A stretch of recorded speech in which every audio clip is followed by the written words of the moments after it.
Founders Space, Mentors and Masters. I'm Captain Hoff, CEO of Founders Space, the leading global startup accelerator. I'm also author of the award-winning books, Make Elephants Fly, Surviving a Startup, and The 5 Forces.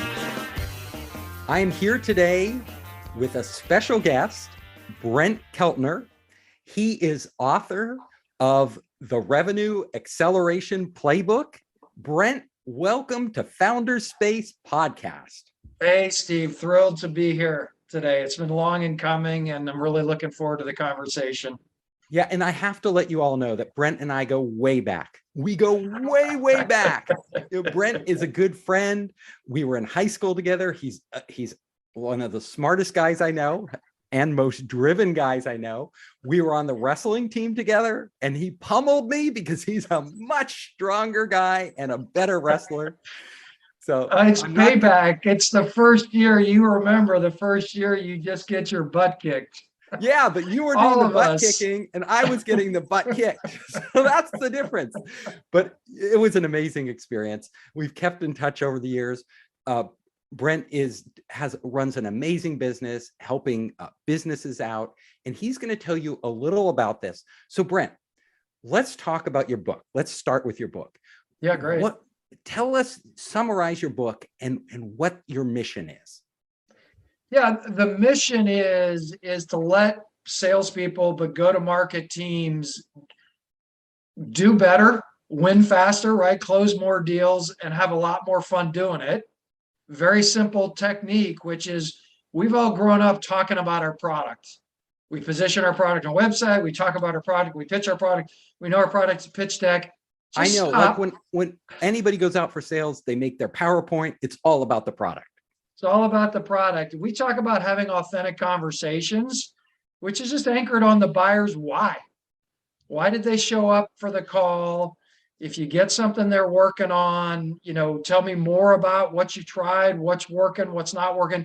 We say the purpose of discovery is getting to a buyer success statement or a customer success statement if you're thinking about a new area. So just shifting our mindset that is not about our product, our successes, our company. It's about my buyer, the problems they're trying to solve, how we can help them have a more successful future. Just makes selling a lot easier. That makes sense because, a lot of us focus on what we're doing and we're passionate about the product. We know all the features. We want to dive into them and show them all these great features, but they might not care. Like the customer, like you could spend 20 minutes or 30 minutes on your PowerPoint and they're like glazing over. You're not hitting any of their pain points or anything. So give us an example of like how you would prepare to really pitch a customer using your strategy and walk us through that. Yeah, and so just to pick up on one thing you said, we always talk about buyer goals first, product second. It's not your product and your great product and all. It's not that it doesn't matter, but it only matters to a buyer when it's pointed at something they care about. And so just starting that way, and I'll give you an example of Kirk Delario, who's the co-founder of Mainstay. And when I started working with them, they had 10 clients, much like many of your early stage kind of growth entrepreneurs. And they had a transformational AI product to help colleges and universities with yielding students because they could personalize engagement at scale, send them exactly the right messages and resources. So they're more engaged, more of them come. They stay through the summer, less summer melt, and more retention. But they would show up and just talk about how wow their AI was and how many points of connection it could create and how powerful the knowledge base was behind it and how they could scale, and people's eyes would glaze over. And so then they just found Kirk would say he was a first generation student, very passionate about letting other first generation students, diverse students, helping them get into college. And he just said, and still we couldn't change the world until we stopped talking about our product and started understanding why our buyer was on the call. So they would just do a little bit of research on what were they working on yield and their data sets in higher ed. How are you benchmarking and what is their strategic plan? 15 minutes before a call, and then just invite a conversation first on These are the things we help colleges and universities on. Are you working on any of those? That's really important. And I think I want to say something to clarify this. A lot of us go, we get used to selling and we start to think all our customers are the same. They all need the same thing. So we know what they need. But what you're saying is you don't know. They're not all the same. Everybody has different problems or different ways of even viewing the same problem. And so take the time to figure out get inside your customer's head, basically figure out what's driving them nuts, because you may have 10 different features in your product, but there's one that really will nail it. And if you're just kind of glossing over all 10, you're not going to really hit it for them. Yeah, and 100% well said. There's another thing, right? That is honestly, when you just hear somebody and repeat back what they said, when you demonstrate active listening skills, you build trust. People want to spend more time with you. So now to stay with Kirk, I mean, when they would just show up and say to Georgia State, hey, I understand that you're really looking at trying to recruit more diverse students and helping them with first year retention. And then the VP of sales say, yeah, that's a big pain point for us for X, Y, and Z reason. Now, when you talk about your product, hey, I understand that first generation students from diverse backgrounds is a priority. This is what happens when you can personalize at scale with them. So I'm just playing back your words, right? Yes. But exactly. You're going to be a lot more engaged when I just listen and play back your words about why you're here today. Yes. And the fact that you let me talk first is a huge psychological win for selling, right? Because most people end up selling themselves. It's not somebody else who's selling them. So we make that mistake, like you're going to sell your customer. Really, you sell your customer by by understanding your customer's needs and allowing them to see the solution in what you have. 100%. And so one very simple strategy for your audience to know if you're moving in this direction is, how often do you early on in the call say, I hear you say, I understand I understand what your priorities are, right? It's just a very simple recap technique. When you talk about your product, if you can't say, I heard you say, or I understand this is a priority, so I'm sharing that, you're product pitching. Yeah. So you can't recap your product pitching. So what does your PowerPoint look like or do you just not even use a PowerPoint when you go in to sell? I use a PowerPoint in a second call. In a first call, usually just use guided questioning, and then we'll talk back about our product and then see if there's alignment. In a second call, and it's a great question. I was just on with a team today. This is the order we encourage PowerPoint is introductions first, because often people will do their agenda slide and then introductions and they forget to do the agenda. So introductions, let's all get to know each other.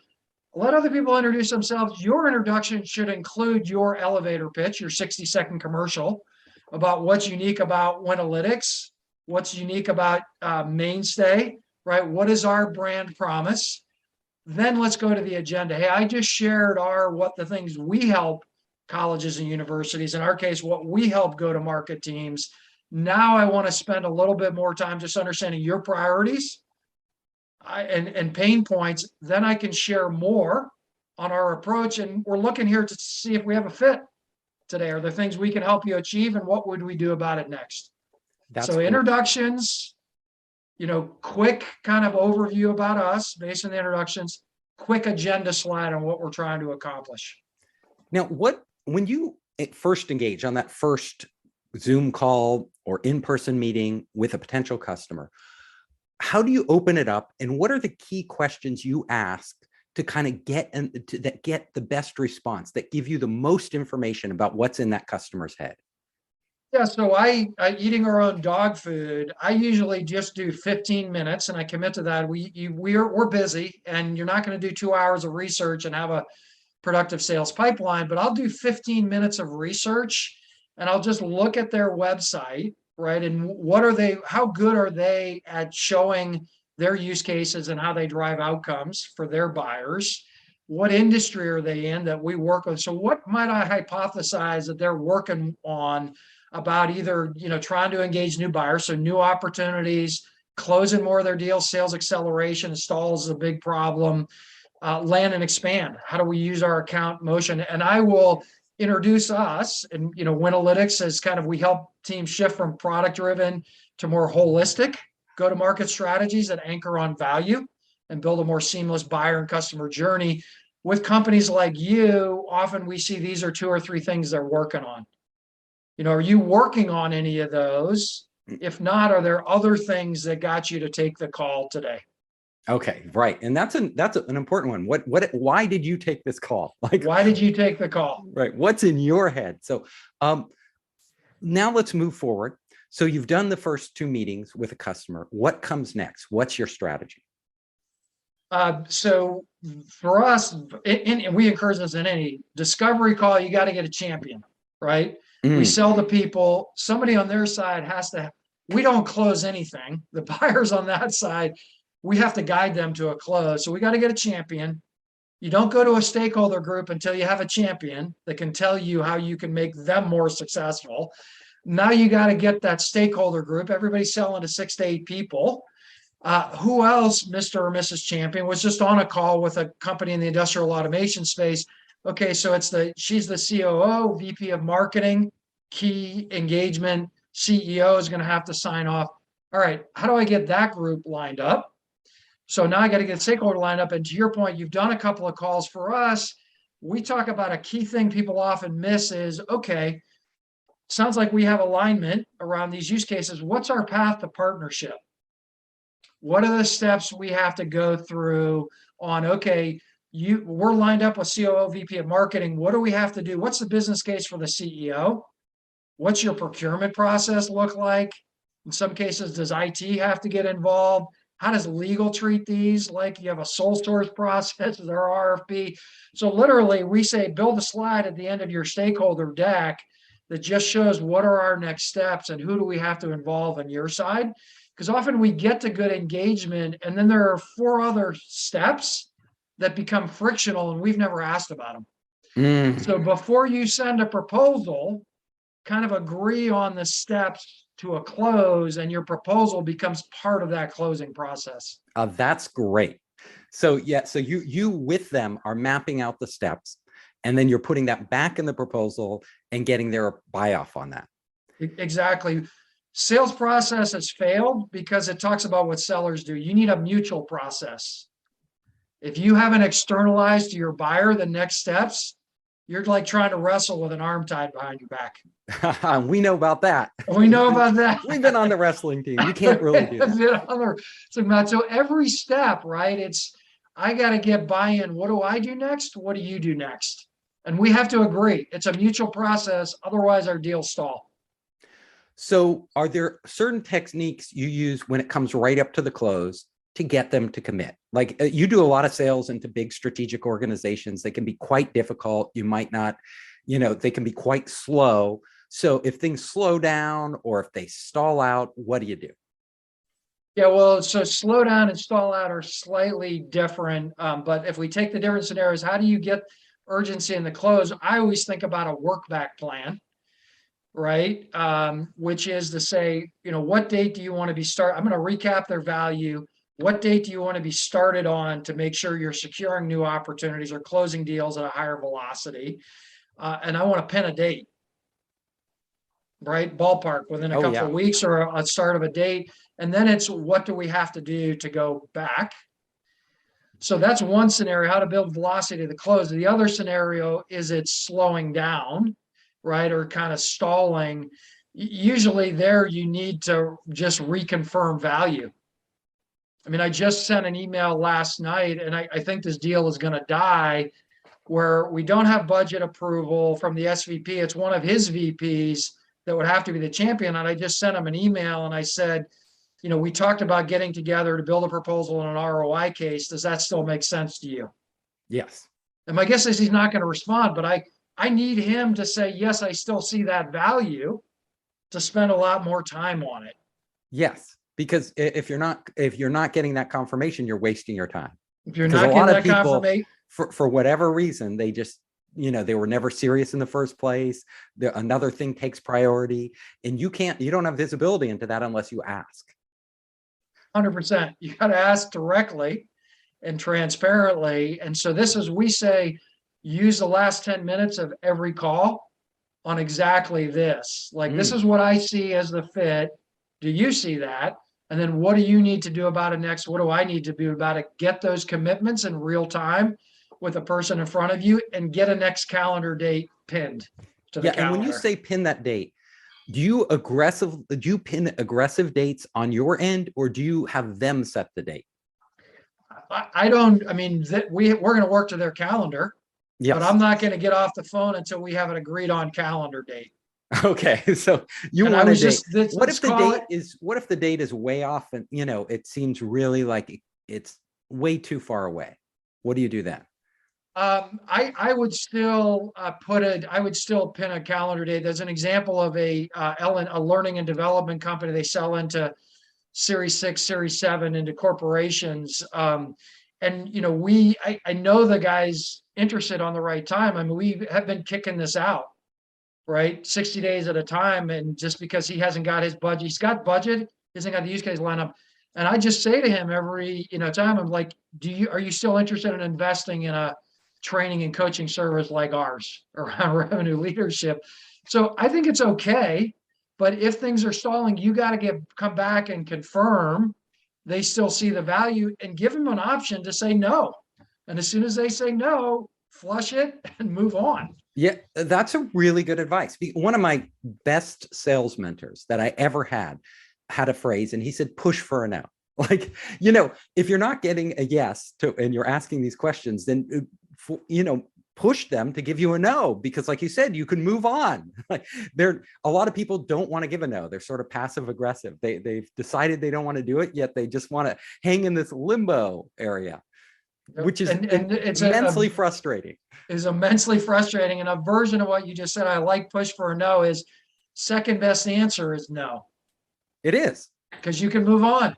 Yeah, anything in between doesn't help you at all. No.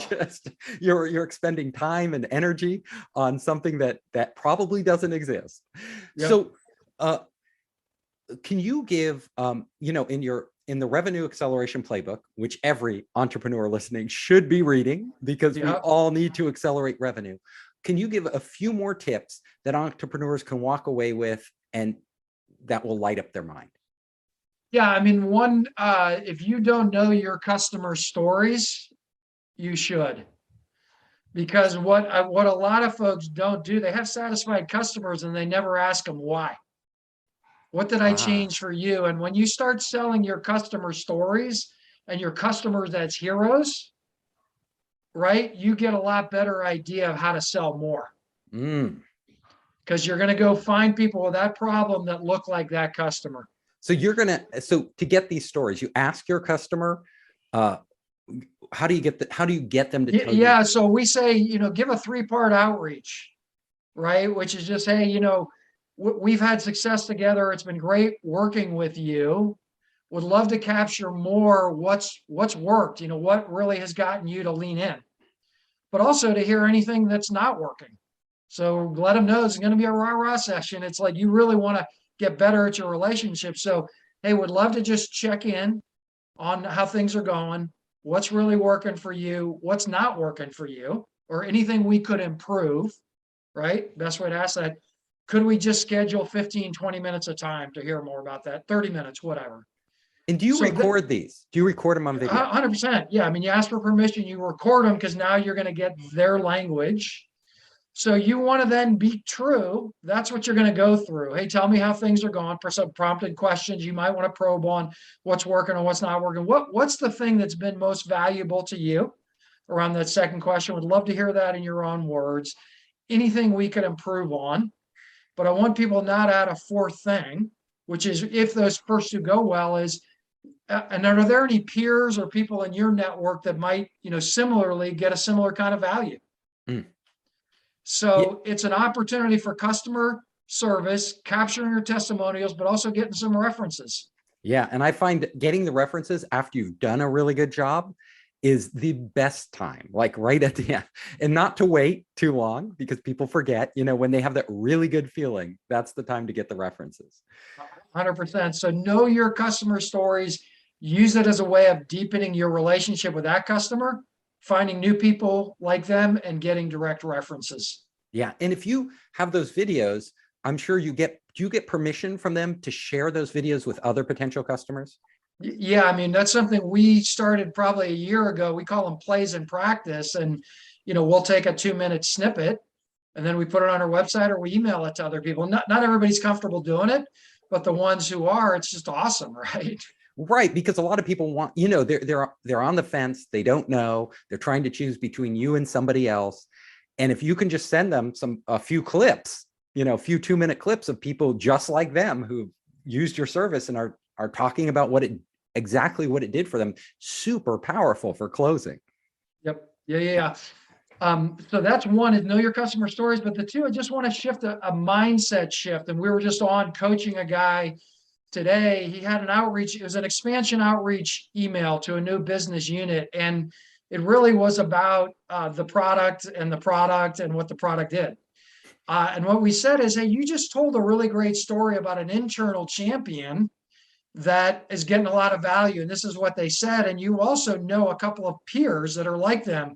What about writing an email that's like, hey, I've had success with Bob Jones. This is how he described our success together. Would you be interested in exploring if we could have that success with you? And here are a couple of other companies that we've had similar success with. So flip the switch in your head, product second. First is, where can you just engage your customers around what they value and where you've shown that value for other people like them? Leverage the social proof you have. So Brent, this has been incredible interview because you've given so many good nuggets of information for our entrepreneurs out there.